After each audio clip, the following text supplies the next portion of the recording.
नाज़रीन तव्हांखे अपडेट कंदा हलूं। अहम ख़बर आहे त सिंध हाई कोर्ट भंगो बीहण हाई स्कूल जे प्लाटनि तां गैर क़ानूनी कब्ज़ो ख़त्म कराइण जो हुकुम ॾेई छॾियो आहे। अहम ख़बर अवांखे ॿुधाईंदासीं। Sindh high court Sukkur bench Bhango Beehan high school जी प्लाटनि तां कब्ज़ा हटाइण लाइ असिस्टेंट कमिश्नर ऐं मुख़्तियारकार खे नोटिस जारी करे छॾिया आहिनि।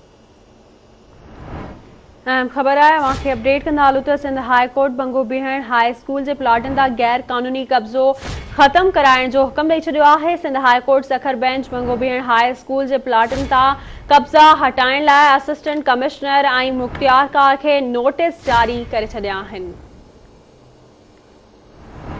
इन जा वधीक तफ़सील वठंदासीं। असां सां लाइन ते मौजूद आहे आवाज़ टीवी जो रिपोर्टर ज़ुबैर मरी। जी ज़ुबैर, वधीक छा अपडेट आहे? जी बिल्कुल, Sindh high court Sukkur bench Bhangu bench जे कदीमी हाई स्कूल जी ज़मीन का कब्ज़ा हटाइण जो हुकुम ॾेई छॾियो आहे। अदालत पारां रेवेन्यू इंतज़ामिया खे कब्ज़े कयल ज़मीनुनि ते अॼु गैर दुकान समेत ईंदियूं अदालतूं राहे स्कूल जी एराज़ी खां कब्ज़ा ख़त्म कराइण जी रिपोर्ट ॾियण जो जल्द जेको आहे हुकुम ॾिनो आहे। भंगू बेंच जे कदीमी हाई स्कूल जी ज़मीन मथां 100 खां मथे दुकान घर पेट्रोल पंप समेत ॿियूं अदालतूं क़ाइमु थियल आहिनि।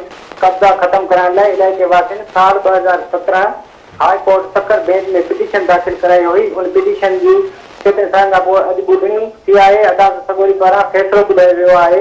मां तव्हांखे ॿुधाईंदो वञा त भंगू बेंच हाई स्कूल सन 1858 में मीरनि जे दौर में सॼोके खेलपुर रियासत जे हुकुमराननि पारां जोड़ायो वियो हो, जंहिंमें हॉस्टल ऐं शफ़ाखाने राज्य गिराडन समेत ॿियूं सहूलियतूं पिणु मौजूदु हुयूं ऐं फैज़गंज तालुके समेत ॿियनि केतिरनि ई शहरनि ऐं ॻोठनि खां शागिर्द तालीम कराइण लाइ हिन स्कूल में दाख़िला वठण ईंदा हुआ, जिते प्राइमरी खां मैट्रिक ताईं तालीम ॾिनी वेंदी हुई ऐं हिन स्कूल जी उन ज़माने में बम्बई तालीमी बोर्ड वॾी महिरबानी तफ़सीलनि खां आगाह करण लाइ।